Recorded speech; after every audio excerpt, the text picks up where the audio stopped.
Godina Harargee lixaatii milishoonnii fi namootni leenjii gaachana sirnaa leenji'aa turan eebbifaman. Gabaasa Araarsoo Mammadiif Faayisaa Xiiqii.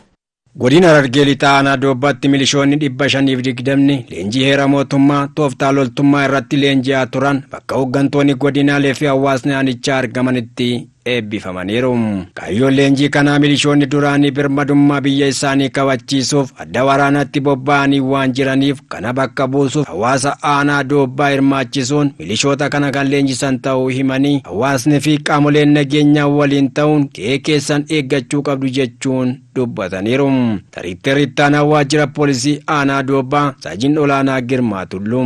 Milishaan guyyaa irraa kan eebbifaman akka aanaa Doobbaatti leenjii guyyaa 15f ka fudhatan milishaan duraanii gara birmadummaa biyyaatiif gara jiddugalaa deemanii kan jiru immoo nama 500% ol ka ta'u miseensa haaraa leenjisne jechuudha. Isaan kana kan leenjisne guyyaa 15f tokkoffaa dhimma heera mootummaa irratti waa'ee biyyaa irratti kan leenji'anii lammaffaa tooftaa loltummaati.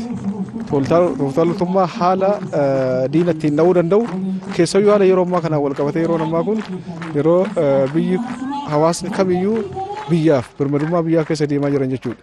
Diinni karaa hundaan hidhatee yeroo socho'u keessatti uummanni aanaa Doobbatis qophaa'ummaa kanarraan akka ka'e baasii mataa isaatiin jechuudha.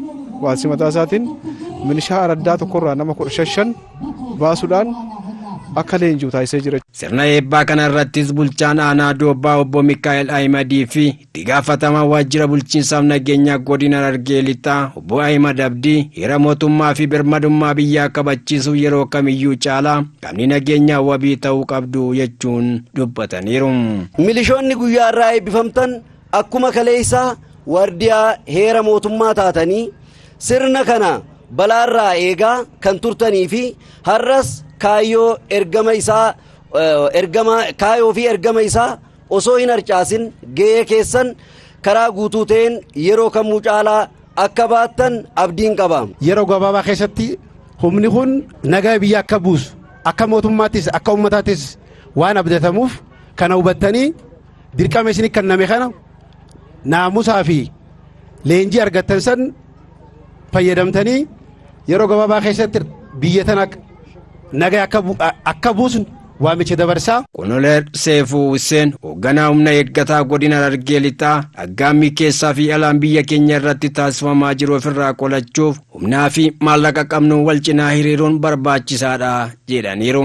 Qabsoo keenya bakka jirrutti dhiiraa dhalaadhaan waan nurraa ilaallatu maallaqaanis haa ta'u qaamaanis dhaquun haa ta'u hanga dandeettii keenyaa wal gargaarree biyya kanarraa diina kana kuffisuudhaaf gara kuteenyaan qabsaa'uu qabna. Leenjifamtoonni dubbisne yaada kennanii leenjii loltummaa argatanitti kan gammadan ta'uu himanii leenjii fudhanne kana bu'uura godhachuudhaan qe'ee keenya raayyaa ittisa biyyaa cinaa hiriiruun birmadummaa biyya keenya eeguuf qophii ta'uu isaanii himaniiru.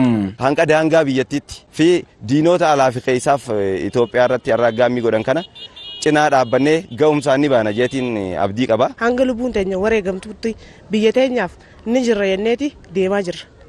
Asii miti hanga daangaatti illee yoo barbaachise qophiidha ammarraa kaasee jeetiin garaa kiyya muradhee deemaa jira. Oduma wal fakkaatuun bulchiinsa magaalaa Cirootti hojjettoonni mootummaa leenjii gaachana sirna irratti leenji'aa turanii fi milishoonni eebbifamaniiru. Sirna eebbaa kana irratti daarikteri ittaanaa waajjira poolisii bulchiinsa magaalaa Ciroo Inspektar Mikaa'el Daanyee fi diviiziniin nageenya naannoo mirkaneessuu waajjira poolisii bulchiinsa magaalaa Ciroo Inspektar ittaanaa Taarikuu Warqinaa ergaa dabarsaniiru. Gaachanni sirnaa baay'inni isaa nama 2043 hojjetaa mootummaa dabalatee jechuudha. Hiriira irraa kaaseetii hanga tooftaa loltummaa meeshaa hiikuu, meeshaa deebisuu, taargeetii rukutuu mata dureewwan kanarratti tokkoon mujiloo qophaa'e irratti ibsa eega kennameef booda gara leenjii seenee leenjiin kun kan kenname guyyaa 15dhaaf kan kenname. Leenjifamtoonni kun guyyaa irraa eebbifaman kun qindoominni qaama nageenya biraa wajjin milishoota amman dura hojiirra jiran poolisii dilee poolisii humna addaa qaama nageenya hunda wajjin qindoomanii akka hojjetan haala yeroo kana beekanii kutannoodhaan dadhabni odoo hin jenne hifanni odoo hifatanii hin jenne haala biyyattii teenya yeroo amma keessa jiru kana hubatanii kutannoodhaan hojjetuu kan qaban ta'uu isaati.